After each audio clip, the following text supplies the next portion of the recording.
बहुत सावधानी से कथा सुनिएगा और अपने चित्त में उतारिए। काशी विश्वनाथ, मैं जितना भगवान का भजन करता हूं शिव जी का उतना कोई नहीं करता। जिस समय मेरे राम जी ने समुद्र के तट पर रामेश्वर धाम की स्थापना करी थी, लंका में बैठा हुआ रावण इसी तरह से शब्द कह रहा था, राम क्या शिव की पूजन करेगा, राम क्या शंकर भगवान की पूजन करेगा। जो पूजन मैंने करी है, जो पूजन मैं कर सकता हूं, जो आराधना मैं कर सकता हूं, वो लंकाधिपति रावण नहीं कर, रावण कर रहा है वो राम नहीं कर सकते। जो मैंने करी है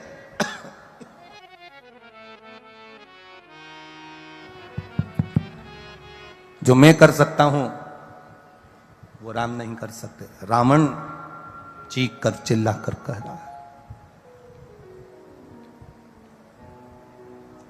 ऐसे कई हैं जो आपकी बुद्धि को विपरीतता की ओर लेकर जाएंगे, बनावटी बातें कहकर। मुझे रुद्राष्टाध्यायी आता है, मुझे शिव तांडव स्तोत्र आता है, मुझे ये आता है, मुझे वो आता है।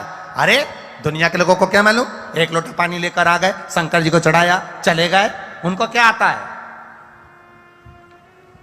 फिर वही वाली बात आ गई, एक विद्वत जन मंत्रों पर मंत्र बोल रहे थे और एक स्कूल का छोटा सा बच्चा शंकर जी को जल चढ़ाने आया था, शिव जी को जल चढ़ाने के लिए आया। और जल चढ़ाने आया तो उसने पंडित जी को देखा कि वो मंत्र बोल रहे हैं। छोटा सा बच्चा भी चालू हो गया, बड़बड़ बड़बड़ करना चालू कर दिया। पंडित जी ने पूछ लिया, मैं इतने मंत्र बोलता हूं, क्या तुझे मंत्र आते हैं जो तुम मुंह चला रहा है?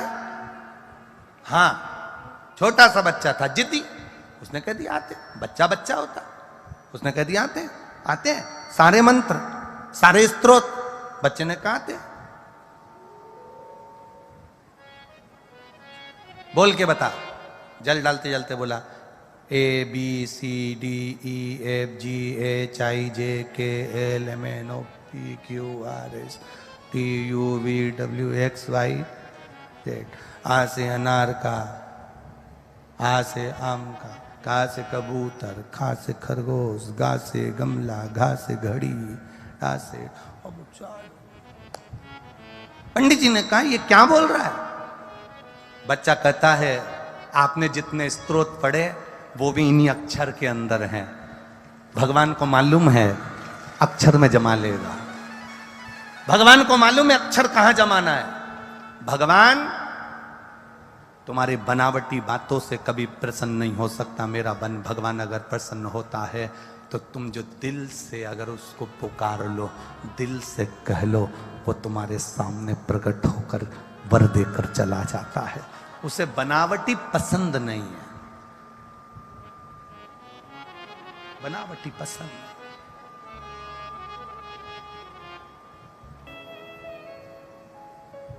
एक बार एक डॉक्टर साहब, बड़े बड़े विद्वान डॉक्टर, बड़े विद्वान, वो एक संत से भिड़ गए।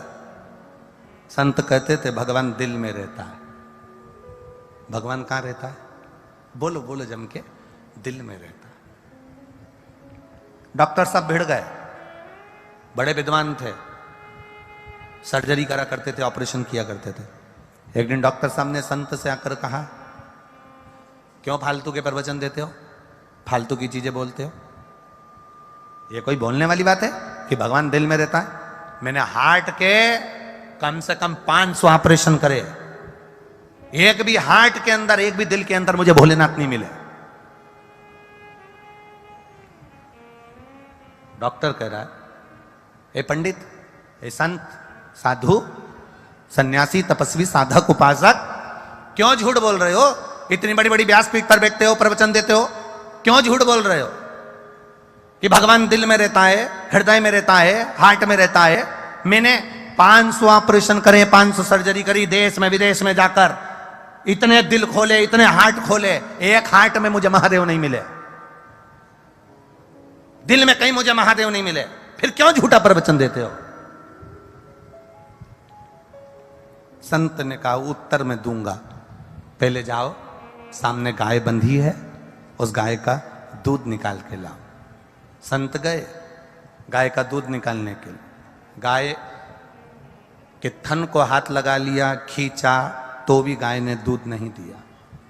खूब मेहनत कर ली, आधा एक घंटा मशक्कत कर ली डॉक्टर ने, पर गाय ने दूध नहीं दिया।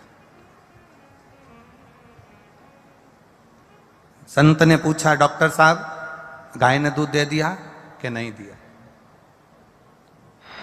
अब एक काम करो, सामने बछड़ा है छोटा सा, उस बछड़े को खोलो, वो अपनी माँ के पास जाएगा, माँ को मुख लगाएगा, उसके बाद बछड़े को हटाना, फिर दूध लेना।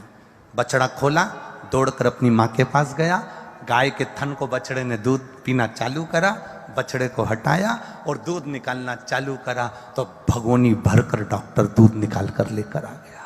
भगोनी भरकर, बाल्टी भरकर डॉक्टर दूध लेकर आया। संत ने पूछा, डॉक्टर साहब दूध निकाल रहा है? हो, पहले निकाला क्यों नहीं आया, अब निकाला कैसे आ गया? पता नहीं, पहले निकाला, खूब मशक्कत करी, एक बूंद दूध नहीं निकला। बछड़े को छोड़ा, बछड़ा उसकी माँ के पास गया और जाते के बाद जो दूध निकाला, दूध बाल्टी भरकर प्राप्त हो गया। बस डॉक्टर भगवान दूध की तरह है, मिलने को तैयार हो जाता है। पहले इस दिल को भगवान तक छोड़ना तो पड़ता है, तब दूध निकलता है, तब परमात्मा मिलता है। भगवान को पाने का तरीका है, पहले आप अपने मन को तो छोड़ो परमात्मा के लिए, उसकी चिदानंद वृत्ति तक तो पहुंचो। दिखावट की जिंदगी से, सजावट की जिंदगी से और बनावट की जिंदगी से दूर हो जाओ कि मैं सारे स्त्रोत जानता हूं, मुझे सारे मंत्र आते हैं, मुझे सारी विद्या आती है, मैं सब जानता हूं, मुझे ये आता है, मुझे वो आता है। जितने भी लोग अभिषेक करने के लिए अपने अपने घर पर बैठे हैं, लाखों करोड़ों लोग कल अभिषेक करेंगे। आपसे निवेदन है, अभिषेक करते समय तुम कितने बड़े विद्वान हो उससे कोई मतलब नहीं होना चाहिए।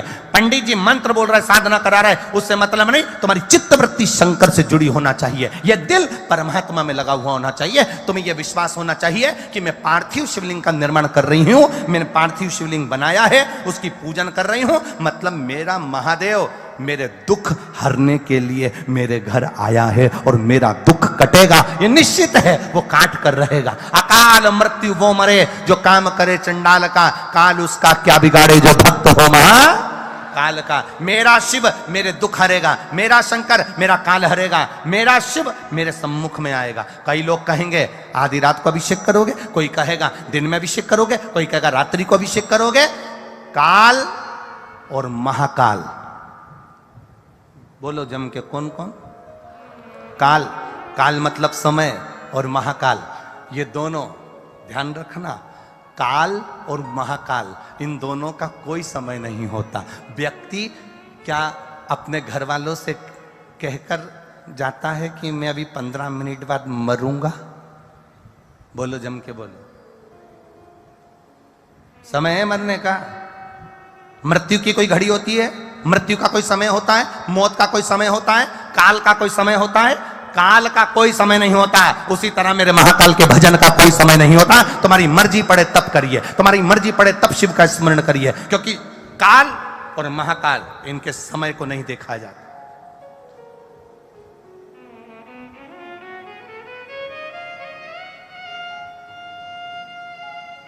कब कौन सी बीमारी तुम्हारे सामने आ जाए, कब कौन सा दुख तुम्हारे सामने आ जाए, कब कौन सी तकलीफ तुम्हारे सामने आ जाए, उसकी कोई समय सीमा नहीं है। आप भजन करते रहो, स्मरण करते रहो। स्वामी विवेकानंद जी ने रामकृष्ण परमहंस जी से पूछा था, भजन कब करना चाहिए, भगवान का नाम कब लेना चाहिए? रामकृष्ण परमहंस जी ने कह दिया था, मरने के 5 मिनट पहले। स्वामी विवेकानंद जी ने कहा था, भगवान का भजन कब करना चाहिए? रामकृष्ण परमहंस जी ने कहा था, मरने के 5 मिनट पहले, मरने के 2 मिनट पहले। रामकृष्ण परमहंस जी ने जैसे कहा, स्वामी विवेकानंद जी ने कहा मरने के 2 मिनट पहले। हाँ, तो ये कैसे मालूम पड़ेगा कि मरेंगे कब? तो रामकृष्ण परमहंस जी कहने लगे, जब तुम्हें मालूम ही नहीं मरोगे कब, तो हर 2 मिनट में भजन करते रहो, कभी भी मर जाओ, ठिकाना किसको मालूम।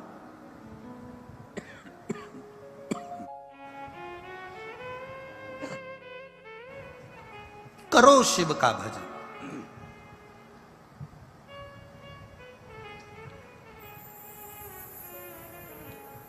हम दिल से उसको पुकारेंगे, वो दिल से आता है।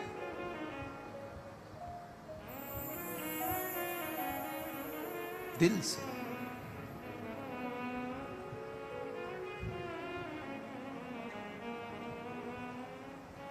ज्यादा शक्कर शरीर को खराब कर देती है। बोलो सही है? अरे बोलो तो जम के, सही है? ज्यादा शक्कर शरीर को खराब कर देती है और ज्यादा शक हमारी पूरी जिंदगी को खराब कर देता है। ज्यादा शक्कर खाओगे तो शरीर बेकार हो जाएगा और ज्यादा शक की जिंदगी में जियोगे। मेरी सास ने ना जाने क्या कह दिया मेरे पति से, ना जाने पति ने क्या कह दिया अपनी बहन से, शक में जिंदगी जी रहे हो। भाई ने ना जाने अपने भाई से क्या कह दिया, तुम्हारी मम्मी ने तुम्हारे छोटे भाई से ना जाने क्या कह दिया, उन्होंने ना जाने उनसे क्या कह दिया। दो जनी बात कर रहे हैं तो शंका चालू हो गई, पति पत्नी बात करें तो शंका चालू हो जाए, भाई भाई बात करे तो शंका चालू हो जाए। शक्कर शरीर खराब कर देती है, शक जिंदगी खराब कर देता है। माता सती की जिंदगी में एक छोटा सा शक आ गया, क्या ये राम है? सती की जिंदगी में एक छोटा सा शक आया, क्या ये राम है, ये परमात्मा है, ये नारायण है जो अपनी पत्नी के लिए रो रहा है? बस जरा सी शक सती माता ने करी और शक ने पूरा परिवार नष्ट कर दिया। जरा सा शक माता सती ने करा था, भगवान भोलेनाथ के वचन पर शक कर लिया कि क्या ये नारायण है जो रो रहे हैं, ये राम जी अपनी पत्नी के लिए रो रहे हैं, ये भगवान है? जरा सा शक करा, जरा सा शक करा और पूरा परिवार बर्बाद हो गया।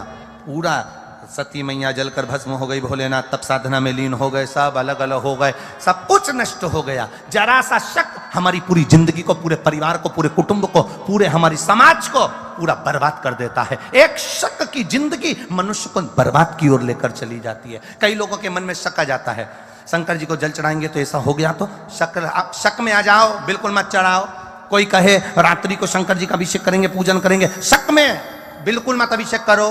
शक नहीं हो तो करना, शक है बिल्कुल मत करना। मंदिर भी जाना तो शक से परे होकर जाना।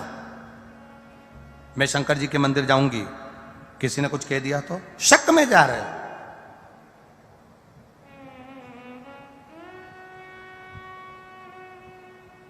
कथा में बैठे हो, कोई तुमको देख रहा है तो तुमने कह दिया, बताओ मुझे घूर घूर के देख रहा है, शक।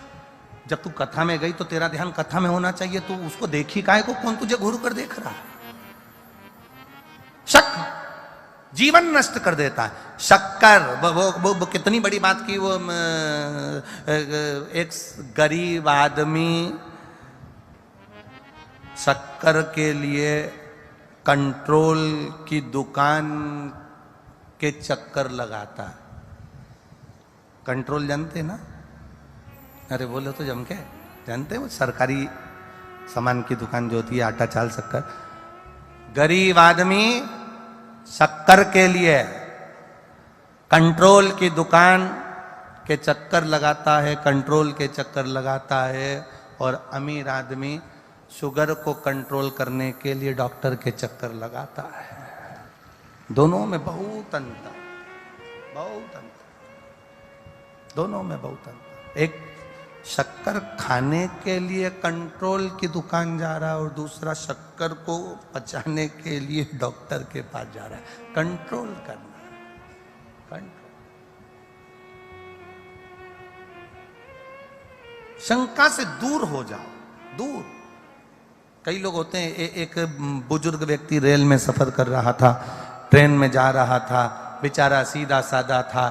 कुछ पढ़े लिखे लड़के ट्रेन में चढ़ गए। चढ़ते से लड़कों ने विचार करा, यहाँ लिखा है चेन खींचने पर 1 साल की सजा या 2000 रुपये जुर्माना, क्या करना है? अपन ने तो आज तक खींच के नहीं देखी ट्रेन की चेन।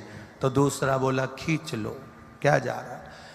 तो 2000 रुपये कहाँ से आएंगे? चारों मित्रों ने कहा 500 इकट्ठे करो, 2000 दे देंगे। चारों ने 500 इकट्ठे करके जेब में रखे, चेन खींच दी। टीसी आए, उतनी देर में एक बोला, एक काम करना, अगर टीसी पूछे कि चेन किसने खींची तो ये डोकरे का नाम लगा देना, ये बूढ़े व्यक्ति का नाम लगा। चेन खींची, टीसी आया, पुलिस वाला आया और उन्होंने पूछा चेन किसने खींची? चारों लड़कों ने कहा ये बुढ़े आदमी ने खींची, ये डोकरे ने खींची, ये बुढ़े बुजुर्ग ने खींची। डोकरे से पूछा बुढ़े आदमी से, तुमने चेन खींची? हाँ। क्यों चेन खींची? इन चारों ने मेरे 2000 रुपए ले लिए।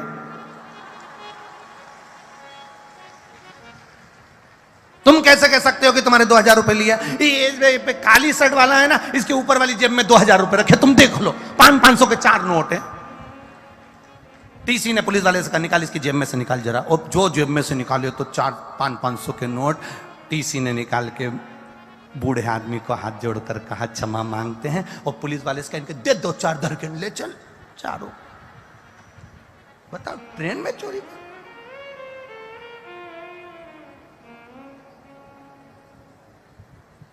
अरे ओल्ड इज गोल्ड। आज के जमाने में लोग ओल्ड को, बूढ़े आदमी को अच्छा नहीं समझते। आज के जमाने में लोग बुजुर्गों को ये समझते, इनमें अक्ल नहीं है। पर ओल्ड इज गोल्ड। बुजुर्ग एक लड़के की शादी नहीं हो रही थी, बड़ी मुश्किल से शादी हुई। लड़की वालों ने शर्त रख दी, शादी में कोई बुढ़ा नहीं आना चाहिए। अब उनके जो फूफा जी थे वो बुजुर्ग थे, और फूफा जिद्दी भी बहुत होते। उन्हें कह दिया, शादी में तो मैं जाऊंगा चाहे कुछ भी हो जाए। तो बुढ़ा नहीं जाना है तो क्या मैं बुढ़ा हूं क्या? मैं तो जाऊंगा। अरे फूफा जी तुम 75 साल के बुजुर्ग तो है ना। नहीं, मैं तो जाऊंगा। गाड़ी में मुझे काम करो, मिठाई के डब्बे में भर के ले जाओ। अब इतना बड़ा मिठाई का खोखा, उसके अंदर उनको फूफा जी को ले गए। और शादी में बारात में पहुंच गए तो लड़की वालों ने कहा, जरा देखो बारात के अंदर कोई बुढ़ा तो नहीं आया। जो देखा तो बारात में कोई बुढ़ा नहीं है साहब। तो क्या ठीक है, बारात को आने दो। बारात सज धज के दरवाजे पर पहुंची। जो दरवाजे पर दूल्हे की सास ने आरती उतारी, वहीं पर दुल्हन का पिता बोला, लड़का अंदर जब आएगा, भावर जब होगी, फेरे जब होंगे, जब हमारे गांव की नदी में दूध भर दिया जाए। अब सब बाराती वापिस बस में आके बैठ गए। जाने लगे तो फूफा जी खोखे को बजाते बजाते पूछे, कहां चल दी? 15 मिनट में शादी, वापिस शादी हो गई? कि कहीं नहीं हो रही। क्यों? लड़की का बाप बहुत बेकार है, बहुत बेकार। उसने फिर एक शर्त रख दी, गांव की नदी में दूध भरोगे तो लड़की की शादी करेंगे। तो इतने में फूफा जी बोले, कौन सी टेंशन की बात है, बारात लेकर वापिस मत जाओ। लड़की के बाप से कह दो तुम पानी खाली कर दो, हम दूध भर देंगे।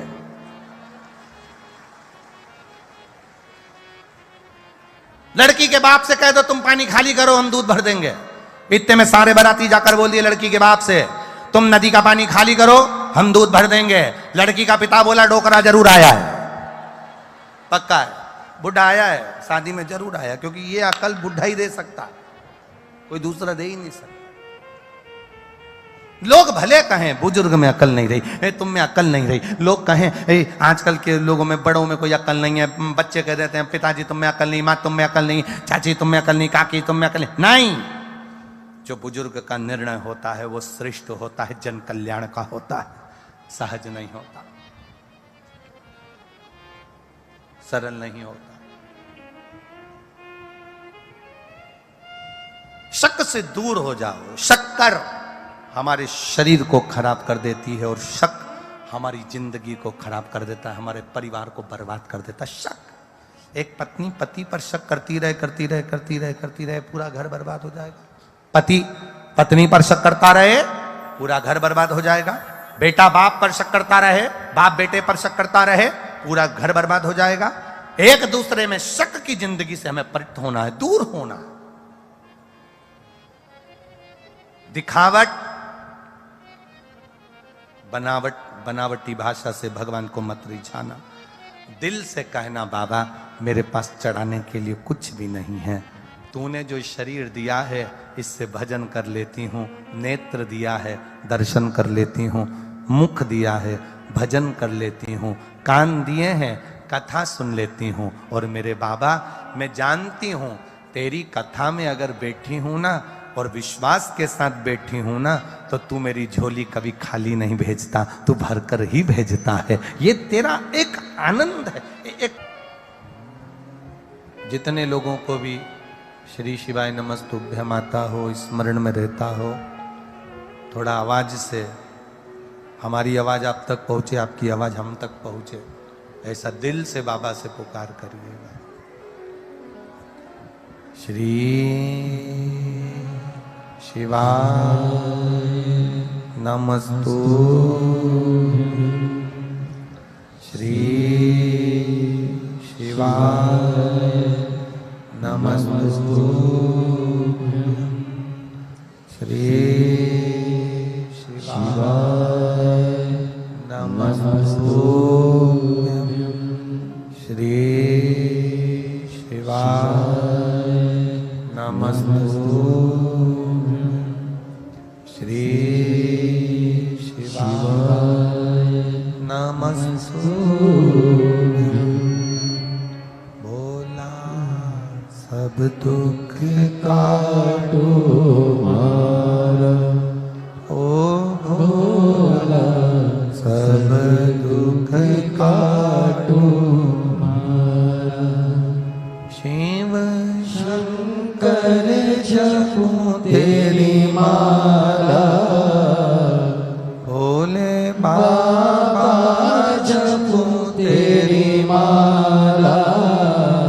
भोला सब दुख काटो मारा, ओ भोला सब दुख काटो मारा। वेश है मंगल मंगलकारी, वेश है मंगल मंगलकारी। शमशान वासी हमारा, शमशान वासी हमारा। ओ भोला सब दुख काटो मारा, ओ भोला सब दुख काटो मारा। शिव कथा कहती है, एक थोड़ा सा शक सती माता के भीतर हुआ। शिव जी ने सती माता का त्याग किया।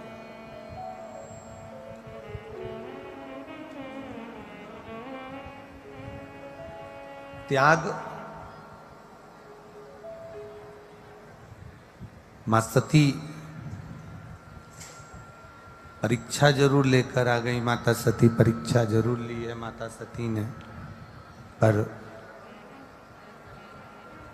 शिव जी ने ध्यान लगाकर देखा कि ये सती परीक्षा जरूर ली है, पर इसने विश्वास को तोड़ा है, भरोसे को त्यागा।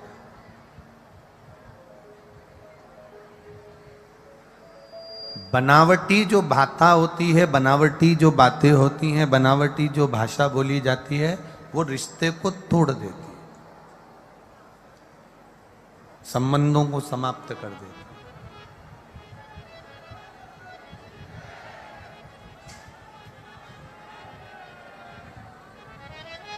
हमारे संबंधों को यदि हमें पक्का रखना है तो हमें दिखावट, बनावट, सजावट से दूर हो जाना।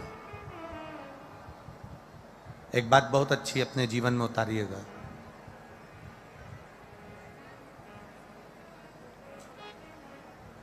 कभी ऐसा योग लगे आपके जीवन में कि आप जिस व्यापार को आपने करा उस व्यापार में आपको फल नहीं मिला, फिर आपने व्यापार चेंज करा, फिर बदल कर देखा, फिर उस व्यापार को कर देखा, उसमें फल नहीं मिला, फिर आपने वापिस व्यापार को बदलने का विचार किया, तो हमारा निवेदन रहेगा उस व्यापार को बदलने से पहले एक काम जरूर कर देखना। 3 स्थान पर बेलपत्र को चढ़ाकर देखिएगा। अगर आपको लगे कि मैंने व्यापार बदल लिया, एक बार बदला। कई लोग ऐसे भी होते हैं जो पैसा इकट्ठा करते हैं, धन एकत्रित करते हैं, और कोई व्यापार ऐसा कर लेते हैं जिस व्यापार में धन चले जाता है तो वो धन वापिस नहीं आता महाराज, वो व्यापार का धन वापिस नहीं आ पाता। तो बड़े दुखी होता है कि भाई मेरा गया हुआ पैसा नहीं आ रहा, मैं बड़ा कष्ट में हूं, मेरा खुद का ही आ जाए ना तो मैं निहाल हो जाऊं। मेरा अपना ही नहीं आ रहा जो गया हुआ है, तो मैं क्या वर्णन करूं, उसको क्या कहूं। उनके लिए भी ये प्रयोग, ये शिव विद्येश्वर संहिता का ये भाव बड़ा सुंदर है महाराज। आप व्यापार पर व्यापार बदल कर देख लिए, धन भी हमारा कहीं डूब गया, आ नहीं रहा है, तो प्रयास करना 3 स्थान पर चढ़ाई गई बेलपत्र हमें सुख का अनुभव करा देती। बहुत ध्यान लगाइए। पहला, अशोक सुंदरी की जगह। अब ये बेलपत्र जब भी आप चढ़ाएंगे तो रविवार की अगर प्रदोष पड़ जाए, कौन से दिन? रविवार की प्रदोष के दिन ये प्रयोग अवश्य कर देखिएगा।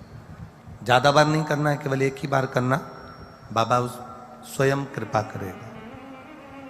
अपने मंदिर में, अर्थात अपने घर के पास कोई मंदिर हो, शिवालय हो, देवालय हो, जहां शंकर भगवान विराजमान हो, शिवलिंग हो, ऐसी जगह पर अवश्य करें। हमें कहीं दूर जाकर ये प्रयोग नहीं करना है। अपने शिवालय, अपने जो घर के आसपास में शिवालय हो वो। एक बेलपत्र अशोक सुंदरी वाली जगह। अब उसको अशोक सुंदरी की जगह पर भी चढ़ाने का तरीका क्या है? ये शिवलिंग है, ये जलाधारी है, ये जल बहता है, बीच में जो मोटी सी लाइन है वो अशोक सुंदरी का स्थान। ये जो भाग है षडानंद कार्तिकेय गणेश जी और कार्तिकेय जी का। जलाधारी मतलब माता पार्वती जी का हस्तकमल। शिवलिंग मतलब भगवान शंकर का स्वरूप। ऊपर से जो बूंद बूंद पानी इस पर गिरता है वो शंकर भगवान की 5 लड़कियां, जया, विषहरा, शामली बारी, दौतली और देव। शिव जी की 5 लड़कियां ऊपर, एक लड़की शंकर भगवान की 6 नंबर की अशोक सुंदरी उनके चरणारविंद के पास, उनके गणेश, षडानंद, कार्तिकेय के मध्य में। जब हम बेलपत्र चढ़ाएंगे तो उस बेलपत्र को चढ़ाते समय आपकी जो बेलपत्र की डंडी है वो बेलपत्र, रविवार प्रदोष के दिन का ये उपाय है महाराज। ये बेलपत्र की जो डंडी है, इस डंडी का भाग शिवलिंग की ओर होना चाहिए। ये जो डंडी है इसका भाग अशोक सुंदरी पर जब चढ़ाएंगे तो शिवलिंग की ओर इसका भाग होगा महाराज। दूसरी, बेलपत्र को जब हम समर्पित करेंगे तो जलाधारी का जया, विषहरा, शामरीबारी, दौतली, देव। मान लो जलाधारी ऊपर नहीं है शंकर जी के, तो उसका स्मरण कर कर 5 कन्याओं का नाम लेकर जया, विषहरा, शामलीबारी, दौतली, देव, इनका स्मरण कर कर शंकर भगवान के शिवलिंग पर बेलपत्र रखेंगे। बेलपत्र कहां रखना है? आप अगर यहां बैठे हो तो आपके विपरीत में डंडी का मुख होना चाहिए। ये बेलपत्र की जो डंडी है इसका मुख आपके विपरीत में हो। आप यहां बैठे हो तो डंडी उधर होगी, आप इधर बैठे हो तो डंडी का मुख इधर होगा, आप उधर बैठे हो तो डंडी का मुख इधर होगा। आपके ठीक विपरीत की ओर डंडी का मुख हो। ये 2 जगह बेलपत्र समर्पित करने के बाद तृतीय बेलपत्र शिवलिंग की जो जलाधारी है, जहां पर भगवान शंकर का शिवलिंग रखा है, वहां स्पर्श कराकर, केवल छुआना है, स्पर्श कराकर बेलपत्री के पेड़ के नीचे ही कोई कंकर हो, कोई शंकर हो या कोई मिट्टी का ढेला हो, नी हो, तो वहीं मिट्टी को थोड़ी सी ऊंची कर कर एक बेलपत्र बैठकर इस बेलपत्री की डंडी जड़ की ओर, मतलब जो वृक्ष होता है उस ओर इस डंडी का मुख होना चाहिए। ये 3 रविवार के प्रदोष के दिन शंकर भगवान पर चढ़ाई गई बेलपत्र से हमारा गया हुआ धन भी पुनः आने का रहता है और हमारा जो व्यापार बार बार बंद हो रहा है, शिव की कृपा से एक बार चालू तो चालू हो ही जाता है। शिव तत्व को जाना और निवेदन है सब भाव से करना है, हृदय चित्त आनंद। जो एक पत्र आया है देखिए,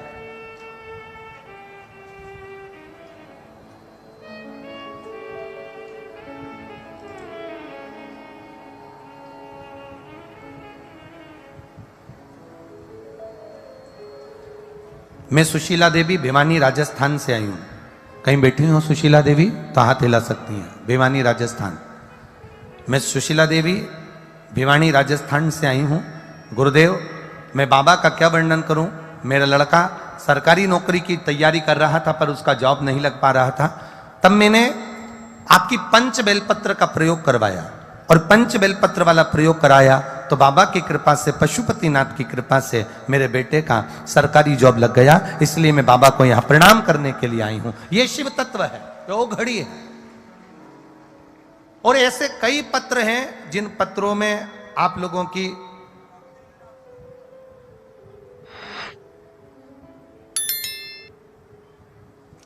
नौकरी के लिए आप लोगों ने बाबा से प्रार्थना करी और इसमें कई पत्र हैं जिनके सबके जॉब बाबा ने लगाए। कितनों का वर्णन करें, कितनों के लिए।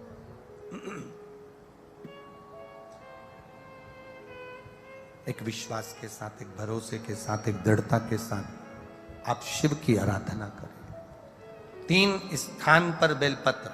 तो अब जितने लोग भी यहाँ आए हुए हैं और जितने लोग आस्था चैनल पर कथा सुन रहे हैं, जितने फेसबुक यूट्यूब पर सुन रहे हैं, कौन से दिन करना है? जम के बोलो जरा। रविवार के प्रदोष। पहला बेलपत्र बोलते जाओ जम के, अशोक सुंदरी। दूसरा बेलपत्र शंकर भगवान के, जम के बोलिए,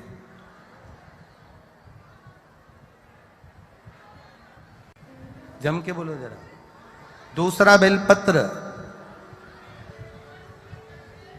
शिव लिंग के ऊपर 5 कन्याओं का स्मरण कर कर नाम बोलेंगे सभी। जया, विषहरा, श्यामली बारी, दौतली, देव, ये 5 कन्याओं का स्मरण करके शिवलिंग पर। तीसरा बेलपत्र जलाधारी, जहां शिवलिंग रखा हुआ है उस जलाधारी पर स्पर्श कराकर और वो बेलपत्र का भाग ले जाकर बेलपत्र के वृक्ष के नीचे।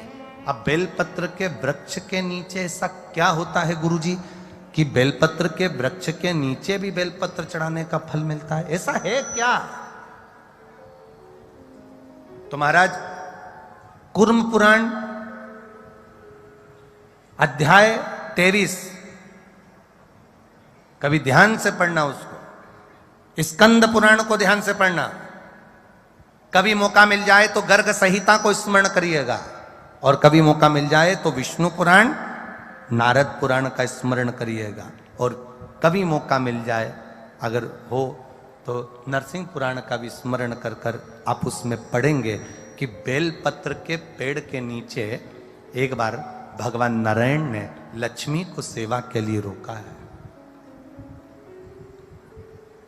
एक बेलपत्र के वृक्ष के नीचे मां लक्ष्मी, मां सरस्वती, मां गायत्री, मां सावित्री, मां अंबा, जगदंबा, जगद्धात्री, दुर्गा, सारी देवियां, सारे भैरव, सारी भैरवी, सारे देवता उस बेलपत्र के वृक्ष के नीचे रहते हैं। प्रदोष के दिन ये केवल एक सहजता बात नहीं है महाराज। 12 महीने की शिवरात्रि, हर महीने एक शिवरात्रि आती है, 12 महीने प्रदोष आती है और भगवान शंकर का स्वरूप हम लोग जब पूजते हैं, स्मरण करते हैं। हम तो कई बार कह चुके हैं महाराज। इसमें एक पत्र किसी ने भेजा है, उस पत्र में किसी बहन ने लिखा कि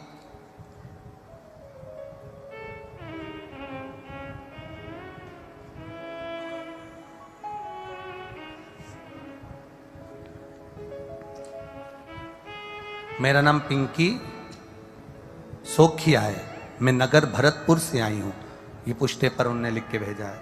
लाई होंगी हवा करने के लिए, लिखा है पुष्टे पर।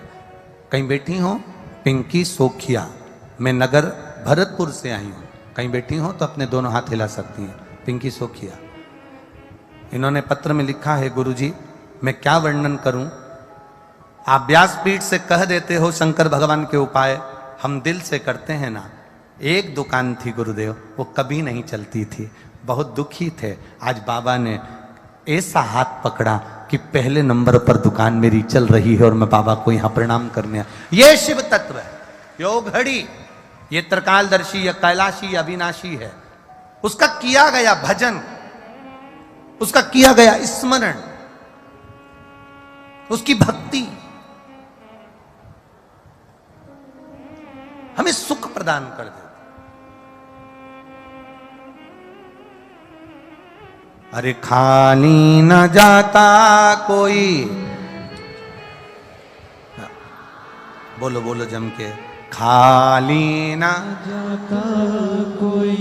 तीनों पंडाल के बोलिए जरा, दर से तुम्हारे मैं भी खड़ी हूं नन्ही बाहें पसारे, अपने हृदय लगा लो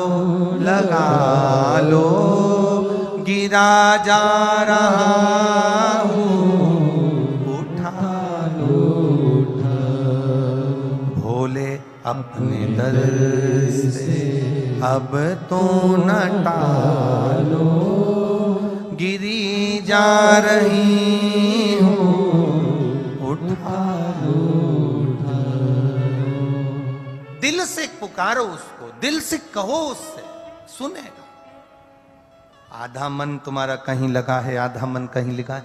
हम तो कई बार कह देते हैं, जो माताएं सीरा बनाती है हलवा, तो आटा सेकती है ना, रवा सेकती है, सूजी सेकती है, और वो सूजी अगर सही नहीं सीखी हो, रवा सही नहीं सीखा हो, आटा सही से नहीं सीखा हो, तुम उसमें कितना ही घी डाल दो, कितना ही पकवान डाल दो, कितनी बादाम डाल दो, कितनी काजू डाल दो, अगर वो आटा सही नहीं सीखा, अगर वो सूजी सही नहीं सीखी, अगर वो रवा सही नहीं सीखा, अगर वो बेसन सही नहीं सीखा, तो ईमानदारी से बोलना, हलवे में, सीरे में आनंद आएगा क्या? स्वाद आएगा क्या? नहीं आएगा। सीरे के लिए आटा सबसे अच्छा सिखा होना चाहिए, रवा सिखा होना चाहिए। इसमें घी से मतलब नहीं है, इसमें बादाम काजू से मतलब नहीं है। अगर आटा अच्छे से सीख गया, सूजी अच्छे से सीख गई, रवा अच्छे से सीख गया, बेसन अच्छे से सीख गया, तो पक्का उस हलवे में, उस सीरे में स्वाद आएगा। उसी तरह आप भी भगवान की भक्ति में अच्छे से रम गए तो तुम जो करोगे परमात्मा आपको ला कर देगा, ये निश्चितता है। आप उसमें रमो तो।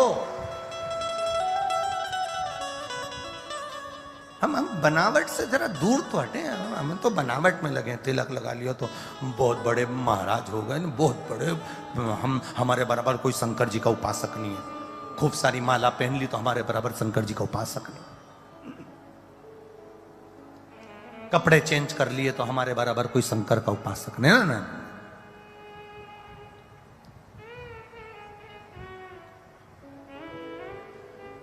आप थोड़ा दूर हटो इन सब से। दिखावट, बनावट की भाषा भगवान शिव को प्रिय नहीं है। सती मैया ने बनावट की भाषा में आकर एक शब्द कह दिया, मैंने कोई परीक्षा ही नहीं ली।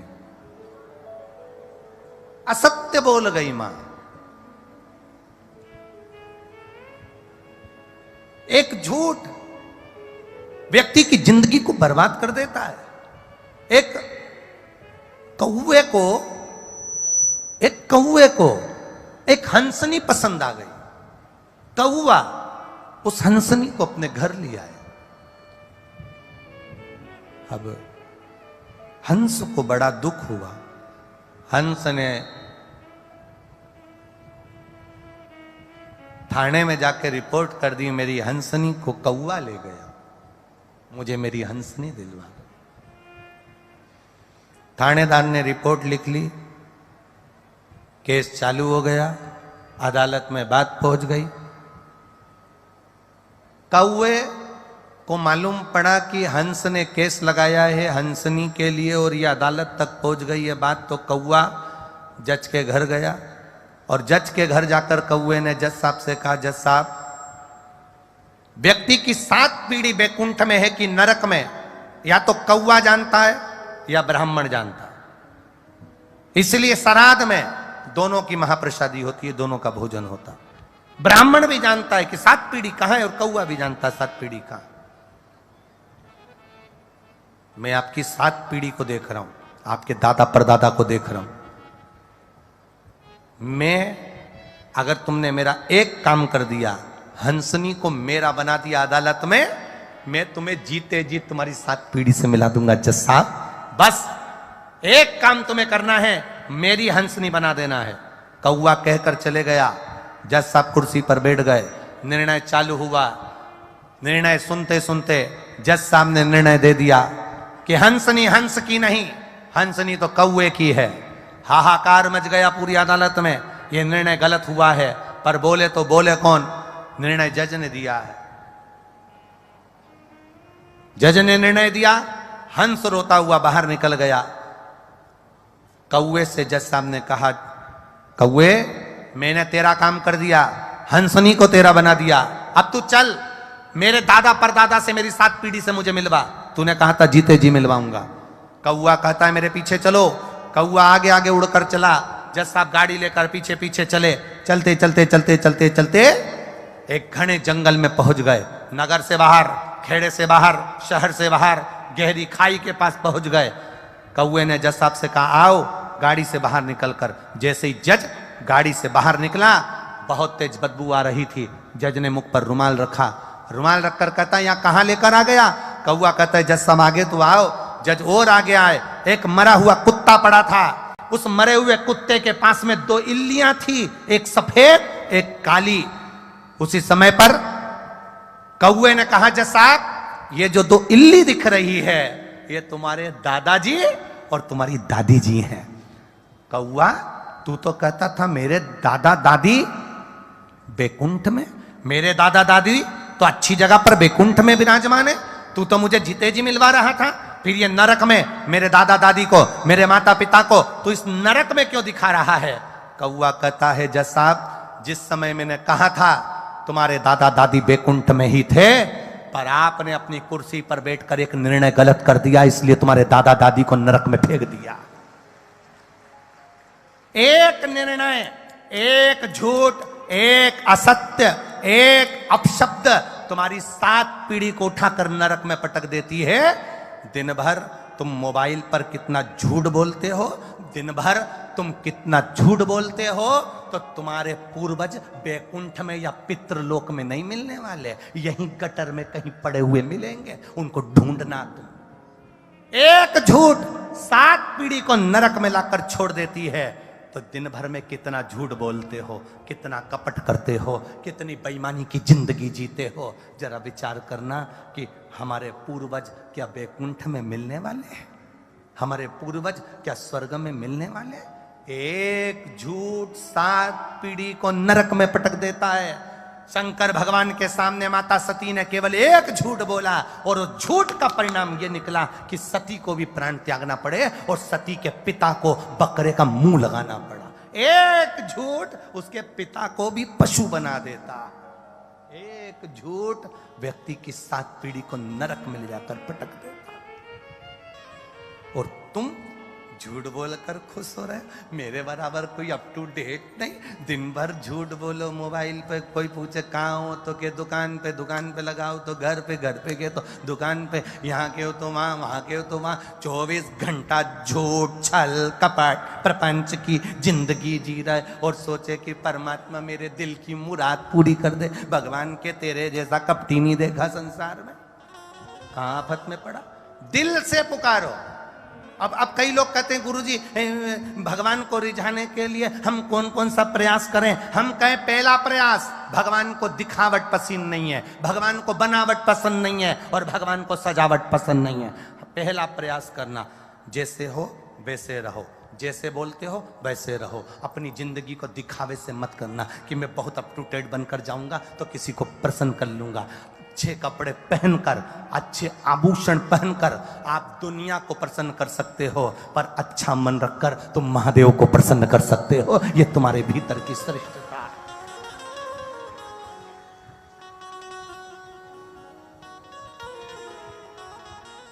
हम परमात्मा को प्रसन्न करने का प्रयास तो करें। अभी कल अभिषेक होगा, कल रात्रि को 9 बजे से 10 बजे तक हम अभिषेक करेंगे। सब अपने अपने घर में पार्थिव शिवलिंग का निर्माण करेंगे। कई ऐसे भी होंगे जिनके भीतर शंका का समाधान नहीं हो पाएगा।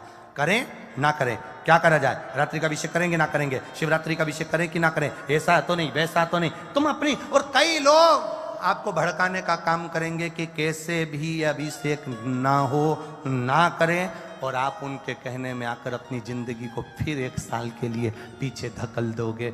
फिर मौका ये सावन की शिवरात्रि का नहीं मिल पाएगा, फिर अधूरे रह जाओगे, और वो इंतजार तुम्हारा बना के बना रह जा। करो उसकी प्रार्थना।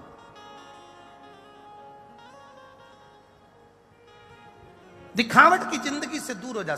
माता सती ने एक झूठ बोल दिया, एक झूठ माता सती का उनके पिता को बकरे का मुंह लगवा दिया, एक झूठ। तो कई लोग कहते हैं गुरुजी क्या हम झूठ नहीं बोले? हम कहते हैं बोलो। हमने कब बोला कि मत बोलो? भगवान ने खुद कहा है, पृथ्वी पर जाओगे, परिवार को चलाना है, बच्चों को पालना है, परिवार को संभालना है, तो तुम सत्य की जिंदगी नहीं जी पाओगे। इसलिए तुम्हें थोड़ा ना थोड़ा झूठ तो बोलो, बोलो जम के बोलो, बोलना पड़ेगा। हम भी कह रहे हैं बोलो झूठ, मना नहीं है, हम बिल्कुल मना नहीं करेंगे, क्योंकि हम कह भी देंगे तो तुम कौन सा सुधरने वाले हो कि हमारे कहने से तुम झूठ बोलना बंद कर दोगे? बोलो झूठ, पर कितना? जैसे आटे में नमक डाला जाता है, इतना सारा आटा, उसमें इतना सा नमक, स्वाद के बराबर। झूठ बोलो पर दिन भर नहीं, 24 घंटे नहीं, आटे में नमक के बराबर बोलोगे तो रोटी भी पच जाएगी और तुम्हारा जीवन भी संवर जाएगा। थोड़ा सा झूठ बोलो। कहां बोलो? अगर पक्का झूठ बोलना है तो कोई कसाई गाय को काट रहा है, कोई कसाई गौ माता को लेकर जा रहा है, कोई कसाई गाय को काटने लेकर जा रहा है, तब झूठ बोल दो ये गाय मेरी है और छुड़ा लो। वो झूठ तुम्हारी 7 पीढ़ी को तार देगा, वो झूठ तुम्हारी जिंदगी को सार्थक कर देगा। कोई बेटी के साथ दुराचार हो रहा है, कोई बेटी के साथ अत्याचार हो रहा है, उस जगह पर खड़े होकर के दो ये बेटी मेरी है, मेरी पुत्री है, उस बेटी को बचा लो, वो तुम्हारी 7 पीढ़ी को तार देगा। झूठ बोलने के भी स्थान है, कहां कहां पर झूठ बोला जाता है, उस स्थान का प्रयोग करो। मंदिर में बैठकर झूठ नहीं बोलना, शिव की कथा में बैठकर कभी झूठ मत बोलना। जो बोलो दिल से बोलो, अपने मन से।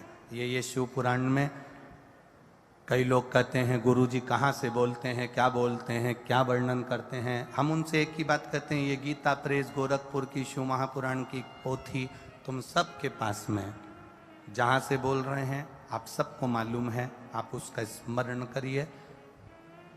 वो दूसरे होंगे जो कहते हैं और अपने ऊपर अमल नहीं करते। हमारा प्रयास रहता है पहले हमारे खुद के ऊपर हम अमल करें, उसके बाद कहा जाए।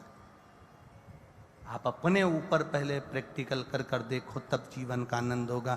होता है, एक महाराज जी प्रवचन दे रहे थे, प्रवचन में कह रहे थे शराब नहीं पीना चाहिए, ये गंदा नाली का पानी है, मत पियो, बर्बाद हो जाओगे, गटर में पड़े मिलोगे, नाली में पड़े मिलोगे, इसका त्याग कर दो, मत पियो। महाराज जी प्रवचन में बोल रहे थे, उसमें एक महाराज का पहचान वाला बैठा था, उठ के खड़ा हो गया। खड़े होते से ही बोला, ओ महाराज तू इतनी बड़ी बड़ी बात कह रहा है, तेरा सग्गा भाई पी के तो गटर में पड़ा है। तो इतनी बड़ी बड़ी बात कह रहा है, तेरा सग्गा भाई पी के नाली में पड़ा हुआ है, तू हमको ज्ञान दे रहा है, तेरे भाई को ज्ञान क्यों नहीं देता? महाराज प्रवचन दे रहे थे, प्रवचन देते देते महाराज बोले, भैया देखो मैं प्रवचन दे रहा हूं और मैंने कहा शराब मत पियो, गटर में पड़े रहोगे, नाली में पड़े रहोगे, गंदा पानी है। मैं भी प्रवचन दे रहा हूं, मेरा भाई भी प्रवचन दे रहा है, मैं मुख से समझा रहा हूं, मेरा भाई प्रैक्टिकल करके दिखा रहा है। अगर जिसको मेरी वाणी से ना समझ में आए, मेरे भाई को गटर में पड़ा हुआ देखना, नाली में पड़ा हुआ देखना, और उसको देखकर समझ जाना कि हम गलत तो नहीं कर रहे। अपनी जिंदगी को सार्थक होकर जियो, अपने जीवन को आनंद के साथ जियो, अपने जीवन को आनंद के पल के साथ जियो। झूठ बोलो, मना नहीं, तुम थोड़ा बहुत बोलोगे तो चल जाएगा, ज्यादा बोलोगे तो फिर तो वो आफत की बात है। घर चलाना है तो झूठ थोड़ा बहुत तो तुम्हें बोलना पड़ेगा। हम कह भी दें कि नहीं बोलोगे, तुम मानने वाले हो? ये झूठ के चक्कर में तो ना जाने कितने स्वर्ग और नरक चले गए। एक पत्नी अपने पति से रोज पूछती थी, मैं कैसी लग रही है, मैं कैसी लग रही।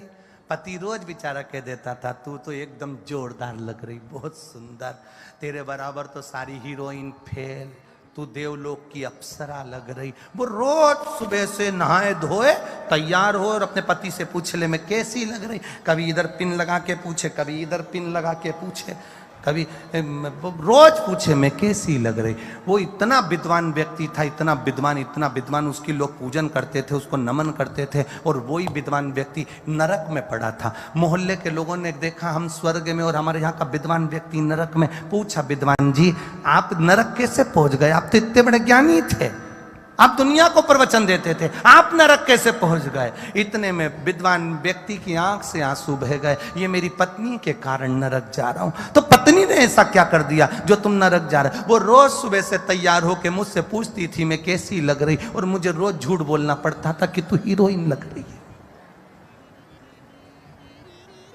वो नहीं लगती थी तो भी कहना पड़ता था। तो मेरी माताओं से निवेदन है तुम अपने पति को स्वर्ग भेजने का प्रयास करना, नरक नहीं। पूछना ही मत एक बार भी कि तुम कैसी लग रही। और पतियों से भी निवेदन है, बेचारा सत्य तो बोल नहीं सकता। अगर एक बार उसने सच बोल दिया ना, तुमने पूछा कैसी लग रही और वो कह दिया ऐसी लग रही जैसे हरी घास में भैंस चल रही, तो बेचारे को 4 दिन तक खाना नहीं मिलेगा। तो वो सत्य तो बोल नहीं सकता, झूठ बोलना ही पड़ेगा उसको, कैसे एडजस्ट करना ही पड़ेगा। अरे मत बुरे कर्म कर बंदे वरना पछताएगा, भगवान की आंखों से तू बच नहीं पाएगा, तू बच नहीं पाएगा। अरे ओ अज्ञानी मत करना नानी, अरे ओ अज्ञानी मत करना नानी। तेरे कर्म का फल भी तू ही पाएगा, जैसा किया तूने तेरे आगे आएगा। मत बुरे कर्म कर बंदे वरना पछताएगा, भगवान की आंखों से तू बच नहीं पाएगा, तू बच नहीं पाएगा। बस अपनी जिंदगी को संवारने का प्रयास करना। दिखावट, बनावट और सजावट से दूर रहना। महाराज सज कर, मकान को सजाकर, घर को सजाकर, अपने आप को सजाकर आप दुनिया को रिझा सकते हो, पर परमात्मा को नहीं। सती मैया ने, सब जा रहे हैं यज्ञ में, जिस यज्ञ को करने से पहले सभा लगी, शिवजी पहुंचे, शंकर भगवान उठकर अपने ससुर को प्रणाम नहीं करे। प्रणाम नहीं करे तो ससुर को क्रोध आ गया और उन्होंने श्राप दे दिया, हे शिव मैं तुम्हें श्राप देता हूं कि तुम शमशान में निवास करोगे। भोलेनाथ जी शमशान में रहने लगे। शंकर भगवान शमशान का श्राप सुनकर खुश बहुत हुए, क्योंकि आज के जमाने में ये प्रॉपर्टी, ये जमीन पे लोग कब्जा जल्दी कर लेते हैं, बहुत जल्दी कब्जा करते। इसलिए दक्ष प्रजापति समझदार थे, उन्होंने अपने जमाई को प्लाट दिलाया, जमीन दिलाई, तो ऐसी जगह दिलाई जहां कोई जिंदगी भर कब्जा नहीं करेगा। तो उन्होंने श्राप क्या दिया, मैं तुझे श्राप देता हूं तू शमशान में निवास करेगा। तो शंकर भगवान उठ के नाचने लगे, मेरे ससुर जैसा दुनिया में कोई ससुर नहीं होगा, जिसने मुझे प्लाट भी दिलाया तो ऐसी जगह दिलाया जहां कोई कब्जा ही नहीं करेगा। शमशान में कौन कब्जा करने जाएगा। शिव शमशान में रह रहा, मेरे ओगरदानी शंकर शमशान में बैठे, सती का मन से त्याग कर चुके थे, तब साधना में बैठे थे। सब जा रहे हैं दक्ष प्रजापति के यहां यज्ञ में।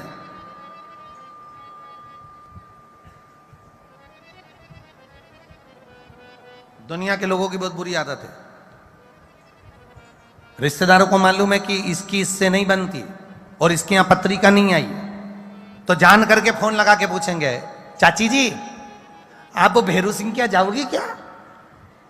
अब चाची का मन, एक तो लड़ाई उससे और ऊपर से मुझसे, नहीं हमारे यहाँ पत्रिका नहीं है। इतने में फिर किसी का फोन आ गया, क्यों मासी जी, रिश्तेदारों की आदत है, जब तक ये खरोचे नहीं तब तक इन्हें सुख मिले नहीं। तुम वहां जाओगी क्या? फिर किसी ने फोन करके बोला, क्यों तुम्हारे तो रिश्तेदार कथा करा रहे हैं, तुम्हें आगे नहीं बिठाया। फिर खरोचा। हमारी जरा 4-6 महीने से अच्छी बन नहीं रही थी, इसलिए उन्होंने हमको आगे नहीं बिठाया। फिर किसी का फोन आया, क्यों मामी जी कथा हो रही तुम्हारे अलवर में, हमें आगे बिठा दो ना। क्यों मामी जी? अब फिर किसी ने खरोच दिया, फिर खरोच। अरे महाराज, शिव महापुराण की कथा कह रही है, आगे और पीछे के चक्कर में मत रहना। जहां तुमको जगह मिल जाए, कंकर शंकर की धरा में बैठकर शिव पुराण सुनना, भूमि को मस्तक पर तिलक लगाकर चली जाना और झोली पसार कर प्रणाम कर कर जाना कि ये झोली भर देना, भर देगा। आगे और पीछे से मतलब नहीं होता। कहां बैठकर कथा सुन रहे हो उससे मतलब नहीं है, तुम्हारा चित्त कथा में कितना लगा है मतलब उससे है, तुम्हारा मन कितना कथा में लगा है मतलब उससे है। तुम भगवान से जो निवेदन करने आई हो, इतनी दूर दूर से 500, 700, 1000 रुपए खर्च कर कर, ऑटो कर कर, गाड़ी कर कर, किराया लगाकर यहां पहुंची हो, ऐसे ही नहीं पहुंची हो, तुम दिल से बाबा से प्रार्थना करने के लिए पहुंची, दिल से कह कर जाओ। कहां बैठे उससे मतलब मत रखो।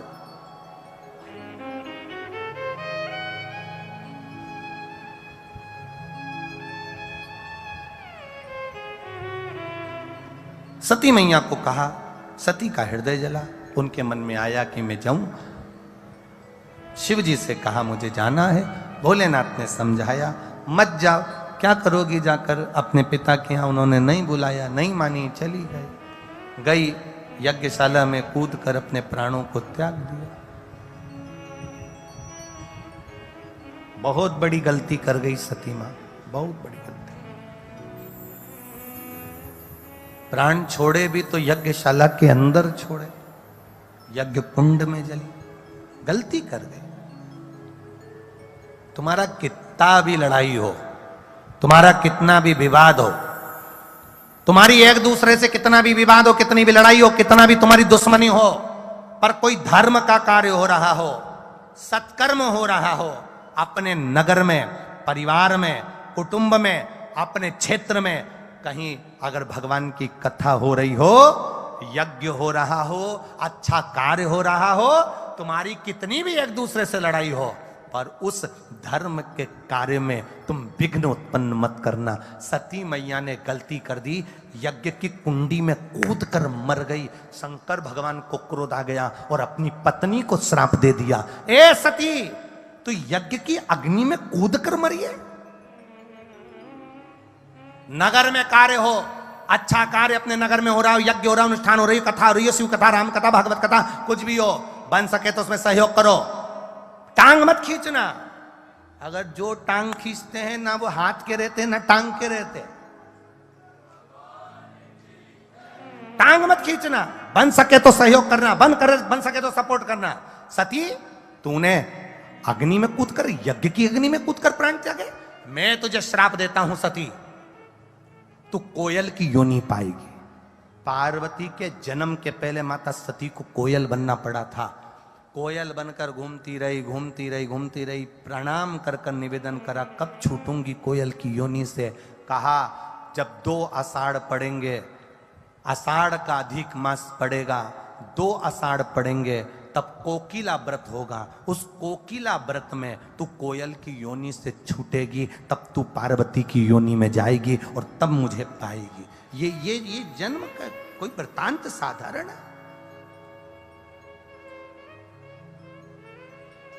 अपने नगर में कोई अच्छा कार्य हो रहा हो, यज्ञ हो रहा हो, भागवत हो रही हो, शिव पुराण हो रही हो, अच्छा कार्य हो, बन सके तुमसे बने तो सपोर्ट करो, तुमसे बने तो अच्छा काम करो, तुमसे बने तो हाथ बढ़ाकर आगे आगे सब कार्य करो, नहीं बने तो अपनी टांग बीच में मत अड़ाओ। जो टांग बीच में अड़ाता है या विघ्न डालने का प्रयास करता है वो शंकर की दृष्टि में आ जाता है, और शंकर जी अभी तो नहीं सल्टाता पर बाद में ऐसा सल्टाता कि मुंडा दिखाने के काबिल नहीं छोड़ता। बन सके अच्छा करो, बन सके सपोर्ट करो, धर्म में, सत्कर्म में, अच्छे कार्य में बन सके तो अपनी आहुति दीजिए, ना बन सके तो पीछे हट जाओ, ना निंदा करना ना बुराई करना। और दूसरी चीज हो तो चल जाए, ये शिव की कथा है, ओगड़दानी की, शंकर भगवान की, समझकर भगवान की भक्ति में रम जाओ। छूट गई सती मैया का शरीर, दक्ष प्रजापति को बकरे का सिर लग गया, पार्वती मैया का जन्म हो गया, शिव जी के साथ मंगल विवाह हो रहा है, शंकर भगवान पार्वती को लेकर पधार रहे हैं। जोरदार ताली बजाएं शिव पार्वती के मंगल विवाह का।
नमः शिवाय।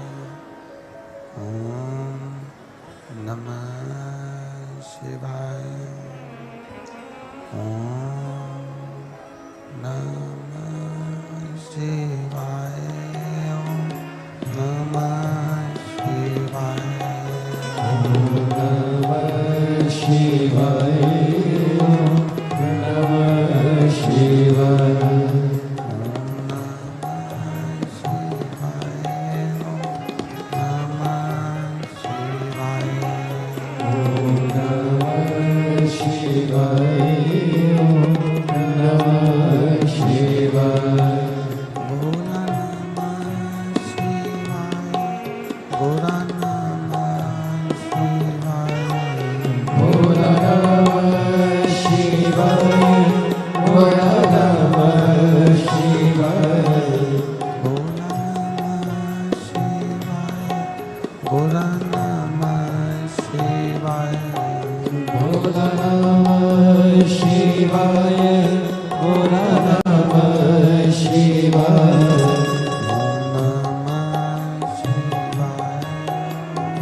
नमः शिवाय।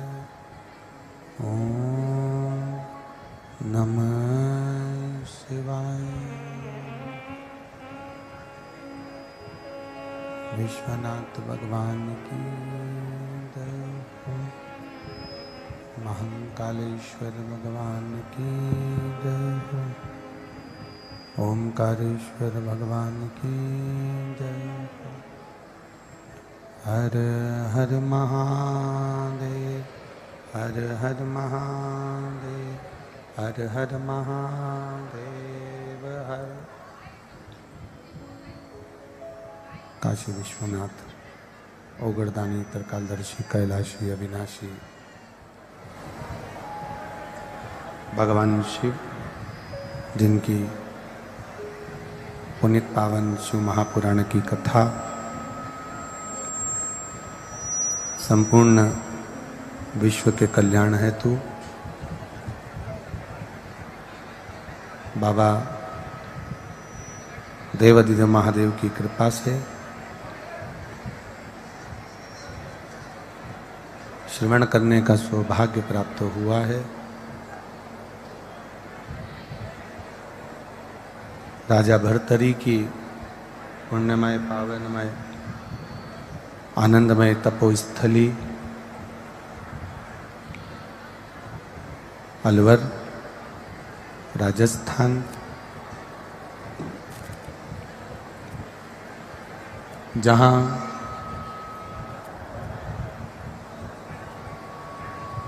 श्रावण के महीने में भगवान शिव की भक्ति को प्राप्त कर आप और हम अपने जीवन को सार्थक कर रहे हैं, अपने जीवन को आनंदित कर रहे हैं। कथा के मुख्य यजमान श्री प्रमोद विजय जी, श्री कपिल शर्मा जी, श्री अरविंद जी खंडेलवाल जी, श्री सत्यनारायण जी खंडेलवाल जी, श्री श्याम खंडेलवाल जी, श्री दिनेश खंडेलवाल जी, जिन्होंने इस पुनित पावन सावन के महीने में शिव महापुराण की पावन कथा को करवाकर आप और हम सभी जीवों का कल्याण किया। बड़े सौभाग्यशाली हैं अलवर के सभी निवासी और जितने श्रोता भाई बहन इस पावन कथा में पधारे हैं। एक बार जजमान परिवार के लिए जोरदार ताली बजाकर स्वागत वंदन अभिनंदन। भक्ति और मुक्ति का ये अनूठा साधन है शिव महापुराण की कथा।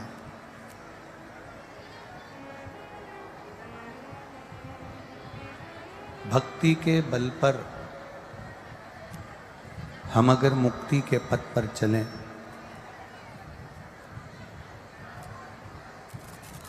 भक्ति के पथ पर अगर हम मुक्ति के पथ पर चल रहे हैं तो ये निश्चित है कि हमारा किया गया सब कर्म श्रेष्ठ होता है। अपनी जिंदगी में मानव के ये शरीर के अंतर्गत मनुष्य देह में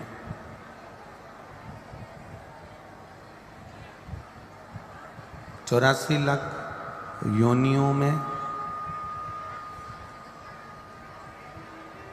केवल एक मानव का शरीर मनुष्य की देह एक ऐसी होती है जिसमें हमें सोचने समझने की सामर्थ्यता भी परमात्मा देता है।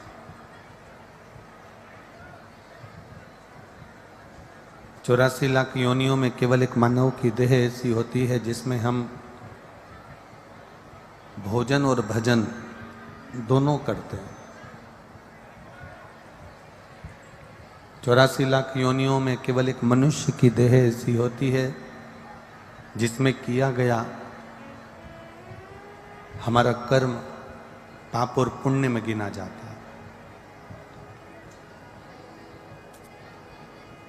84 लाख योनियों में केवल एक मनुष्य का शरीर ऐसा होता है जिस शरीर को पाने के बाद हम वापिस 84 लाख योनियों में जा नहीं सकते। अगर अच्छा कर्म हम कर लें तो फिर वापिस हमारा ये मनुष्य का जन्म नहीं होता, ना कोई जलचर थलचर वायुचर का जन्म होता है, उससे हम पार उतर जाते हैं। इन संपूर्ण योनियों से मुक्त होने का एक साधन है ये मानव का शरीर।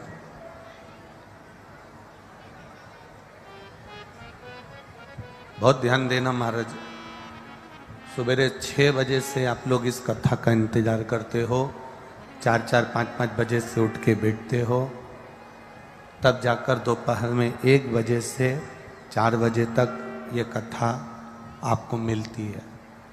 और उस कथा को भी इतनी दूर से आकर 500-1000 रुपये खर्च करने के बाद यहाँ पहुँचने पर भी अगर आप ग्रहण नहीं कर सके और बाबा से अपने दिल की बात नहीं कह सके तो फिर तुम्हारा आना सार्थक नहीं हुआ।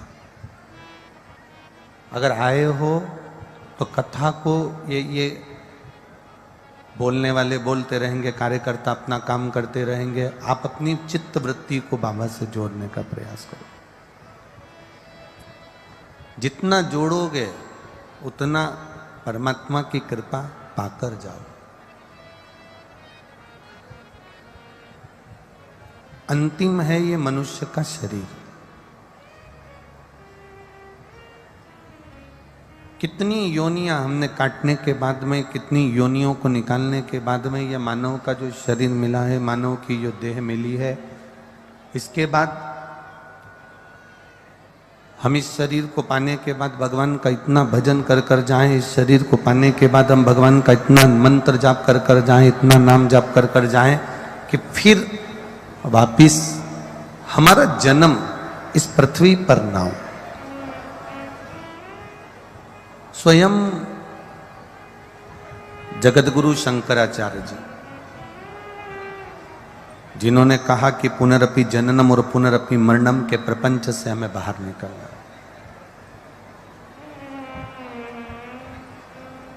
केवल 7 साल के थे जगतगुरु शंकराचार्य जी जब अपनी मां तक के साथ में, आज मां ने शंकर से कहा, जगतगुरु शंकराचार्य जी से शंकर से कहा, शंकर क्या मेरे ये कपड़े का गट्ठा तू नदी तक लेकर चल सकता है? मेरे इस कपड़े के गट्ठे को तू क्या नदी तक लेकर चलेगा? जगतगुरु शंकराचार्य जी जब 7 साल के थे, केवल 7 वर्ष की उनकी आयु थी, केवल 7 वर्ष। क्या तो ये मेरा कपड़े का गट्ठा, क्या मेरे ये कपड़े का गट्ठा तू मेरे साथ में नदी तक, जहां मेरे को कपड़े धोना है, उस नदी तक क्या तू मेरा ये कपड़े का गट्ठा लेकर चल सकता है? शंकर ने कहा। 7 वर्ष के उस बालक ने कहा, मां चलो मैं एक गट्ठा अपने सिर पर रख लेता हूं, आप नदी पर लेकर चलता हूं। 7 वर्ष का बालक, 7 वर्ष का वो बेटा अपनी माता के साथ में सिर पर गट्ठा लेकर नदी के किनारे पहुंच गए। अब मां वस्त्र धो रही है, मां कपड़े धो रही है, और बच्चे ने अपनी मां से कहा, मां मुझे स्नान करने के लिए नदी में जाना है। एक त्याग कर देना। ये जो अलवर को जो एक कथा मिली है, अलवर राजस्थान में, इसका नाम है त्याग। शंकर भगवान को पाने के लिए कोई कहे कि तुम घर त्याग दो, कोई कह दे तुम परिवार त्याग दो, कोई कह दे तुम ये त्याग दो, कोई कह दे तुम वो त्याग दो। शिव महापुराण की कथा कहती है, शिव को पाने के लिए परिवार में रहो, कुटुंब में